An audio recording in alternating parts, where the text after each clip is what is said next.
Is your iPhone randomly overheating, glitching, and just acting strange for no good reason? Well, you're not alone. iPhone users across the country are reporting the same thing, and I received hundreds of tips from people experiencing this. Let's get into it. Now, from the iPhone 13 to the newest iPhone 17 Pro Max, iPhone users have been dealing with a whole lot of major problems over the last couple of months. I'm talking overheating that's so intense that some say it burns their skin or makes the phone too hot to hold without a case. Others report screens freezing, apps crashing or refusing to load, keyboards glitching out completely, batteries draining at a super fast rate, and even Face ID randomly stopping working. Some users say they've experienced black screens with a loading circle that stays stuck on the screen for over a minute, while others claim their touchscreen becomes completely unresponsive after getting the phone up and going.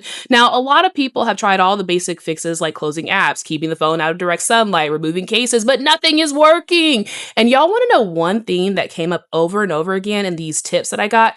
iPhone users are fed up and overwhelmingly say that they'll never buy another iPhone again, and they're refusing to upgrade. Vanessa, who has an iPhone 13 Pro Max, told me straight up, "This will be my last iPhone I ever purchase. I'm hesitant to switch to Samsung, so I will most likely move to Motorola." Amelia, an iPhone 14 Pro user, said she's eligible for a new phone through Verizon and made up her mind. "I will be leaving Apple." Bella, frustrated with her iPhone 16 Pro Max, echoed that same sentiment. "I don't think I'm ever going to get another iPhone after this one, honestly," she said. And Jalen, who has an iPhone 15 Pro Max, said he's been dealing with overheating and black screens, but is sticking with his current phone because he refuses to buy a new phone. Stokely, with an iPhone 13 mini, is also looking elsewhere, saying he's heavily considering switching to something more cost effective. Vincel put it bluntly, "It's only getting worse, and I fear it's them forcing an upgrade I don't want and I'm not ready for." Now, beyond the heat, users are reporting bizarre glitches that make daily use a nightmare. Danny, an iPhone 14 owner, said autocorrect has become terrible and aggressive, often adding extra words or substituting incorrect homophones.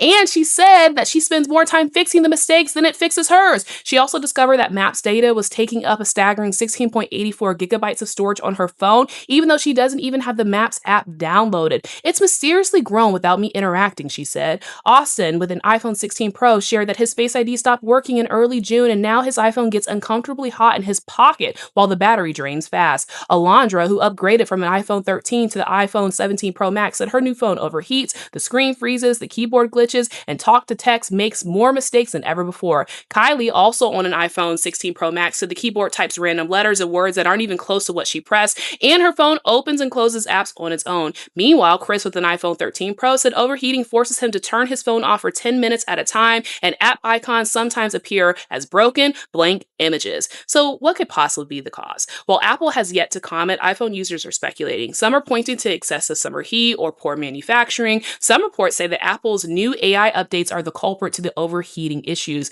Others, like Amelia, suspect deeper issues. "I'm assuming it's all because of background AI and surveillance garbage that Apple may be implementing," they said. Now, several users noted that older models like the iPhone 12 or even the iPhone X worked flawlessly for years, and that the decline started happening in the recent months. I reached out to Apple for a comment on these widespread issues, and they did not immediately return my request for comment.